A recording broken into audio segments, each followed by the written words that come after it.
Les deux caps. En guidon.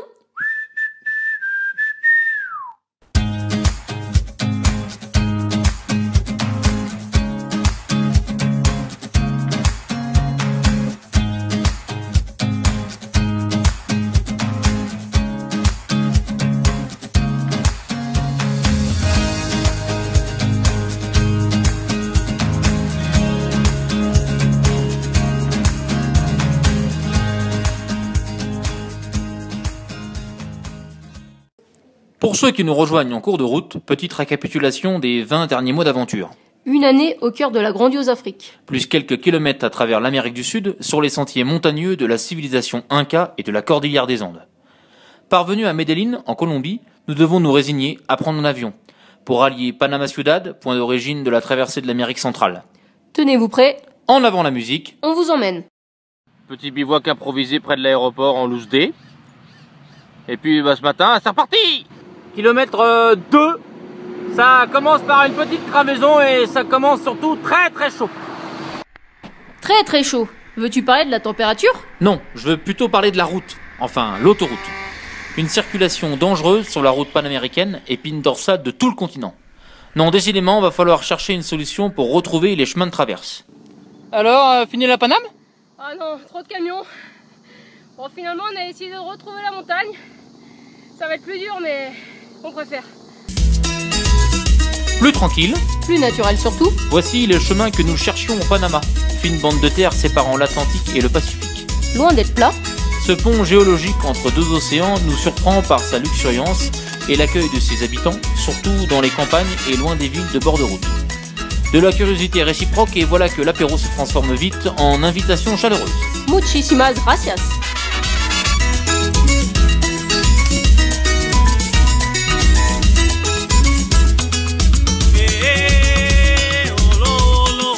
Des côtes très raides et une chaleur de four nous accompagnent chaque jour, Chaque heure, tout le temps en fait. mais bonne nouvelle. Au Panama, l'eau est partout et quelques bonnes douches fraîches improvisées vont nous sauver des coups de chaleur.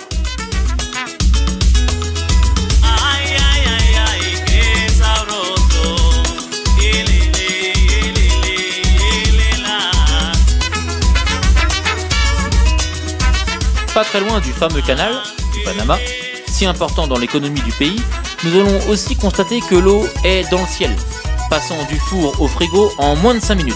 Sensation garantie.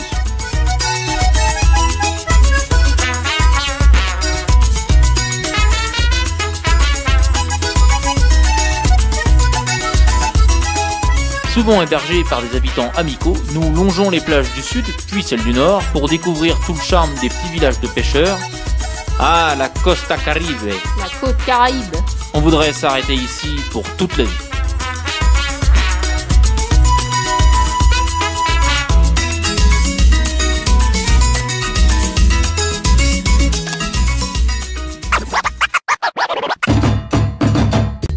On vous avait prévenu, changement de musique régulier. Voici celle du Costa Rica, malicieuse, exubérante. D'ailleurs, on pourrait l'appeler la musique de la banane. Oui, la banane. Reine de ce petit pays qui se veut modèle écologique des Amériques, mais qui ne veut tout de même pas sacrifier sa productivité. Bref, vaste débat.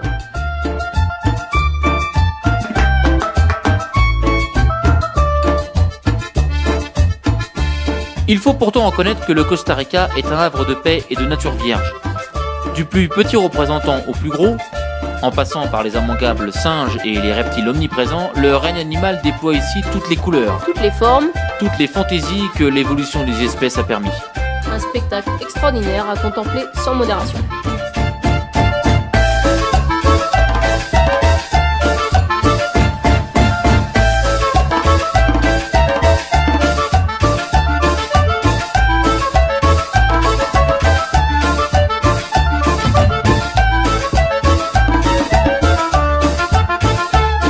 Un toucan! Tout ça?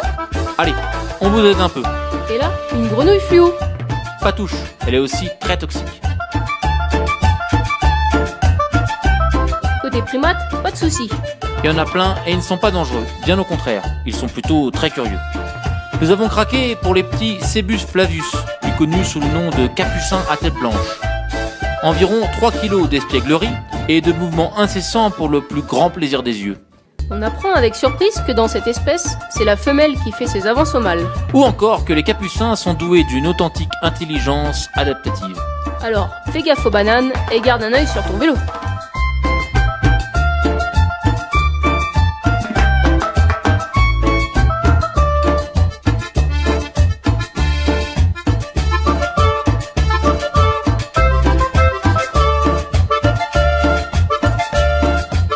Du ciel bleu, des cocotiers, Du rhum et des citrons. c'est dans cet Éden caché dans les baies de la mer des Caraïbes que nous avons souhaité inviter nos vieux parents. Inconditionnel soutien de ce périple autour du monde.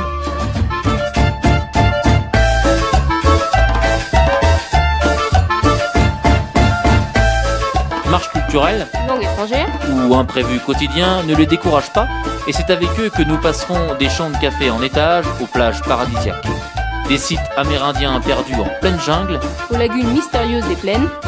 Bravo à eux, car ils pourront vous confirmer que nous suivre dans le hasard du voyage n'est pas de tout repos. Comme dans tous les pays de l'isthme américain, nous sommes reçus avec beaucoup de chaleur par ces familles généreuses et ouvertes à l'étranger. Nous ne les oublierons pas. Viva los costarricenses!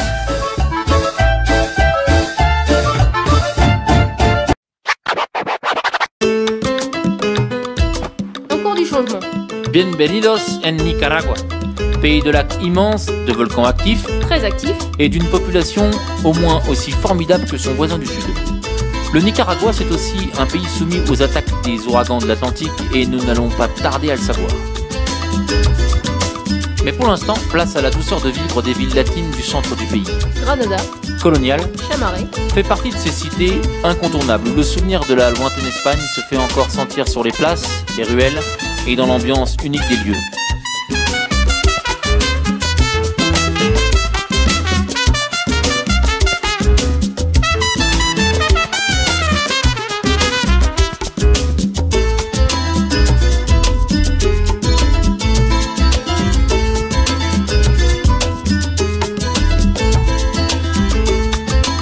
Dans ces villes à taille humaine, nous en profitons pour faire les réparations qui s'imposent et aussi de bien belles rencontres, comme celle de ce voyageur cycliste venu de loin, sud-coréen, en route pour la Patagonie. Bonne route.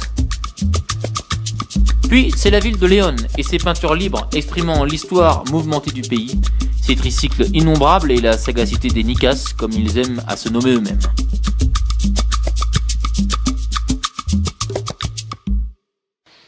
Premier jour au Nicaragua, on nous a encore prêté une maison.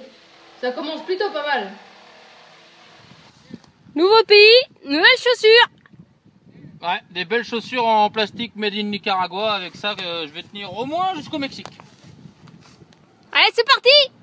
Alors comme ça, on mange un produit bien chimique? Bah non, c'est un fruit inconnu nommé pitaya. Avec ça, on fait des crottes fluorescentes. Bon, on est complètement bloqué par les pluies diluviennes. Les routes sont peu praticables. Apparemment, en plus ici, bah, c'est normal. On va faire du vélo là-dessous, quoi. Nous vous parlions d'un ouragan, le voici, la tempête tropicale Naté, pour les intimes. Inondation dans tout le pays.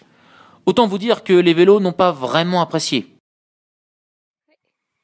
Ouais, il a tellement plu pendant 3-4 jours avec l'ouragan que tous les chemins ils sont pleins de flotte. Donc on va passer du vélo au vélo aquatique. C'est parti. Quant à nous, comment vous dire, nous n'avons pas été déçus. De l'eau jusqu'à la taille, plus de direction, Plus de chemin, plus que nous deux. ou presque.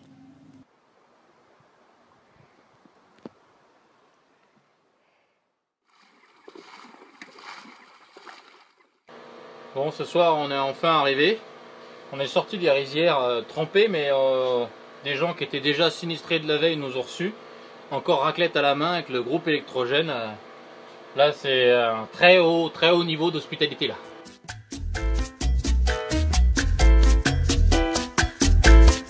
Moi, j'en profite pour titiller le poisson. Et sa mort. Il paraît que des crocodiles profitent de la montée des eaux pour s'immiscer dans les villages. Raison de plus pour s'abstenir de reprendre le vélo aquatique, la barque suffira.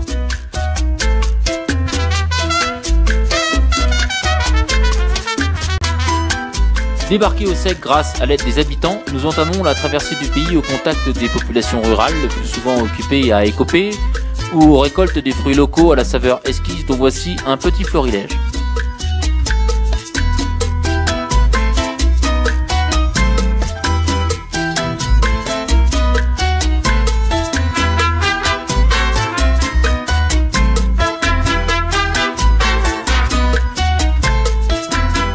L'agriculture n'est pas encore mécanisée. Tout porte encore fortement la trace du travail humain.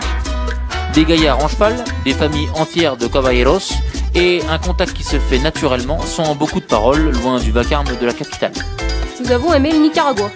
Encore simple et facile pour le voyageur, où les gamins timides et polis sont à l'image des parents. Humble et doux, merci à eux.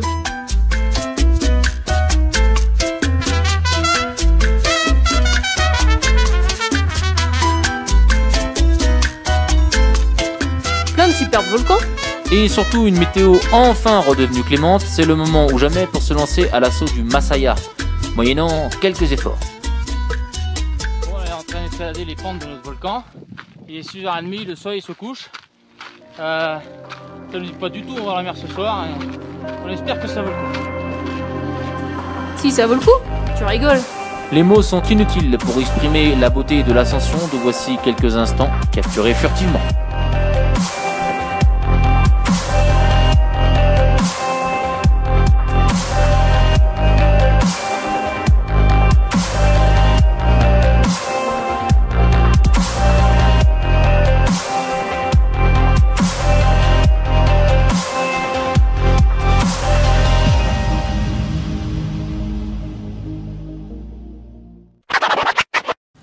Fini la musique, nous entrons au Honduras. L'un des pays les plus dangereux du monde.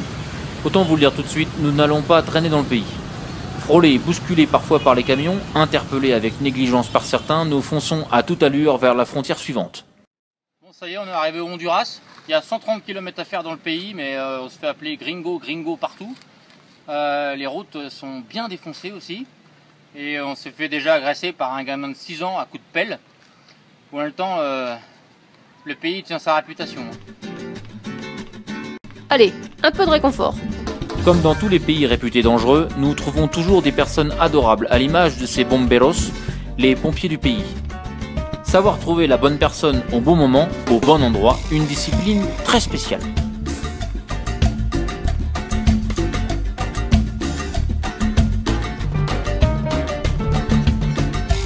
Du Honduras au Salvador, Il n'y a qu'un pas. ou plutôt un pont. Nous le franchissons avec un brin de soulagement, faut bien le reconnaître. Ce nouveau pays est-il plus sûr? Pas sûr.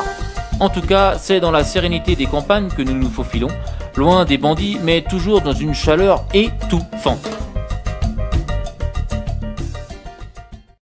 Surtout au Salvador, il y a un truc à pas faire, c'est lire le journal.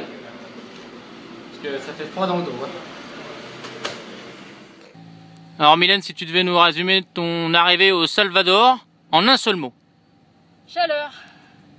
Étouffant. Mais ça fait 2 mots. Ah oui. Croyez-nous, on a vraiment tout essayé. En passant du seau d'eau surprise Au ventilateur déglingué. et même au tunnel autoroutier, mais rien n'y fait. À part peut-être le Pacifique, omniprésent et pour une fois qu'il n'y a pas de requins. Allons-y franchement. Cet océan, qui parfois se fait menace, est aussi la plupart du temps une véritable bénédiction. Produit de la pêche, délices de fruits de mer et calme des plages, Voilà ce qu'il nous faut.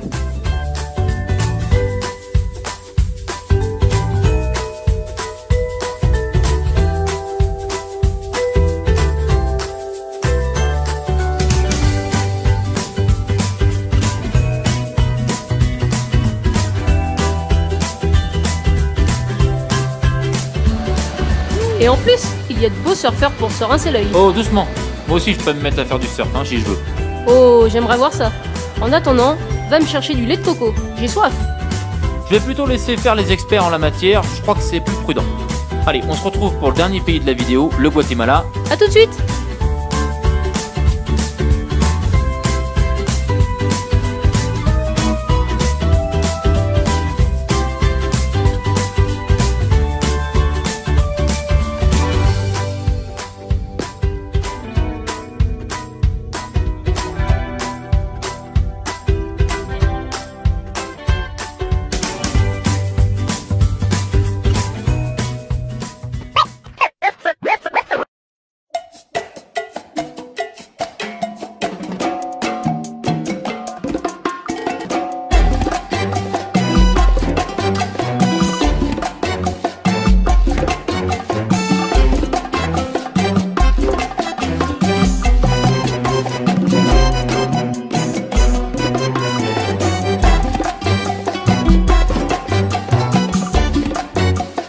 des enfants souriants, des tisseuses traditionnelles, des poussins de toutes les couleurs des tonnes de carottes. et nos premiers tacos muy picantes. On fait le plein de surprises au Guatemala. Comme ces valeureux cyclistes français qui pédalent du Québec à l'Argentine pour la cause des enfants malades, vraiment, chapeau.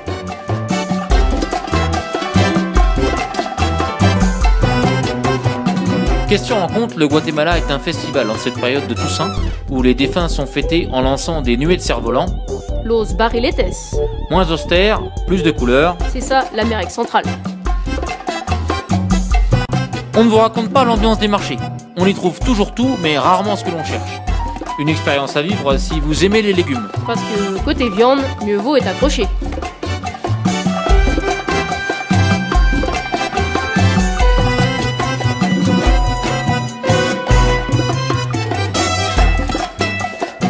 Antigua, ancienne capitale du pays, resplendissante de beauté architecturale d'un autre temps, au siècle où le Guatemala s'appelait encore Nouvelle-Espagne.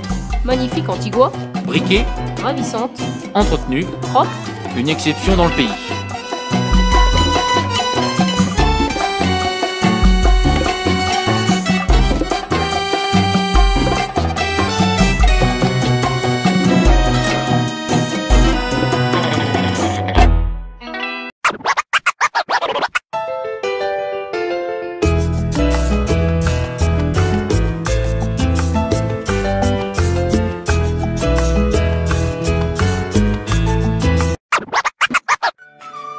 Changement de rythme, nous passons du vélo à la rando. Direction un nouveau sommet, le volcan Acatenango. Des champs de maïs aux forêts des nuages, Des pâturages aux champs de cendres. nous gravissons les 3950 mètres qui nous séparent du sommet dans le brouillard et la pluie. Il semble que cette fois-ci, la chance ne soit pas vraiment de notre côté.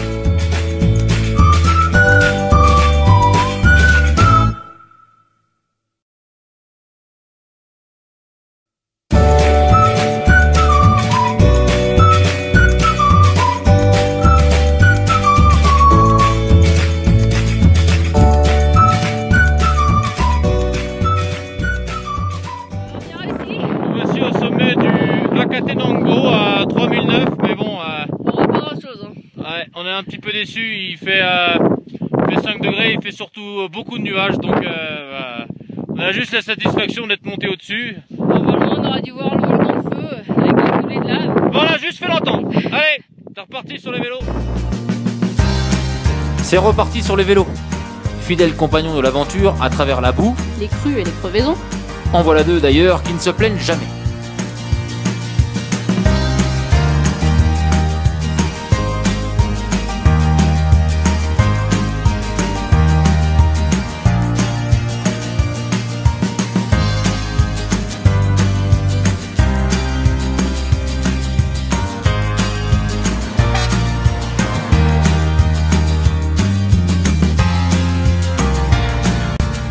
Le lac Atitlan enfin, un vrai cadeau.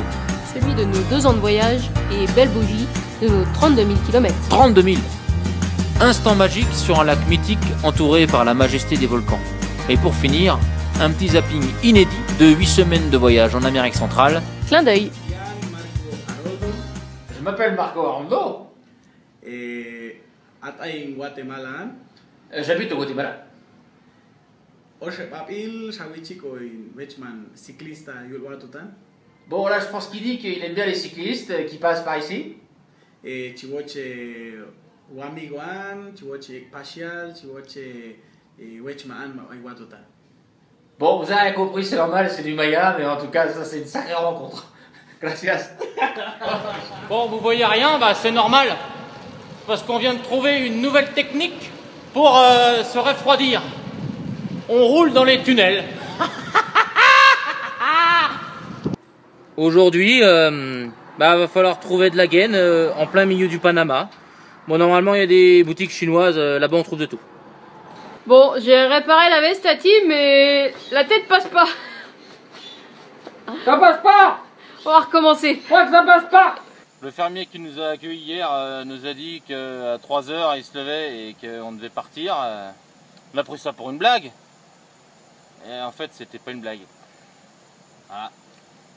Au Costa Rica, les bananes sont pas chères, alors tous les jours on porte 3 kilos ou 4 kilos de bananes, rien que ça. Non mais type, qu'est-ce que tu fais avec notre bâche à eau? Là, je découpe la bâche. Parce qu'elle est foutue, hein, je vous rassure. Et comme ça, après, avec le tissu, on pourra réparer les sacoches.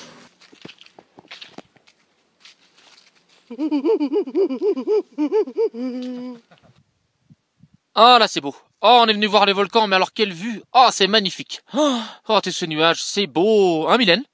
Ouais, vachement, ouais. T'es content d'être monté jusqu'ici, hein? Bon bah, au Guatemala, on va faire attention sur la route, hein.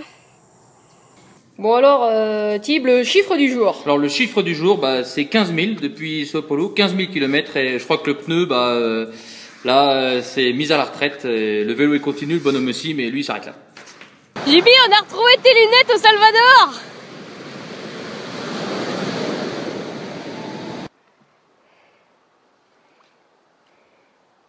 Il fait presque nuit, mais il y a de l'eau partout.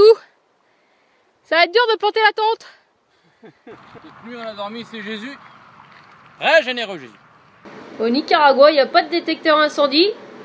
Pour notre plus grand bonheur. Donc en attendant le déluge, bah, on fait de la couture et de la cuisine dans une chambre d'hôtel. Si la gérante nous voyait. 40 quetzals pour 3 personnes pour 4 heures. Ce soir, c'est hôtel de passe. Bon, enfin, à ce prix-là, il pourrait quand même fournir les capotes. Hein. Voici une rivière au Guatemala. Alors non, c'est pas des icebergs, c'est bien de la mousse. Et c'est le résultat des rejets ménagers dans les rivières. Autant vous dire que cette fois-ci, la pêche, c'est foutu. Hein.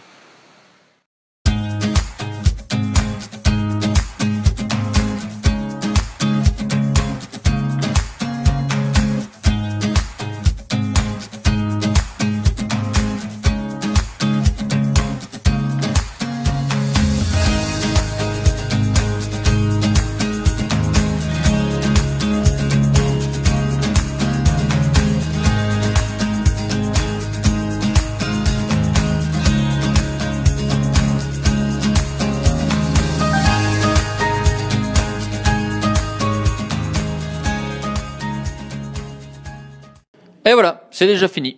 Bon, bah après le Panama, le Costa Rica, le Nicaragua, le Honduras, le Salvador, le Guatemala, nous voici maintenant au Mexique, mais ça, c'est une autre histoire. Allez, à très vite!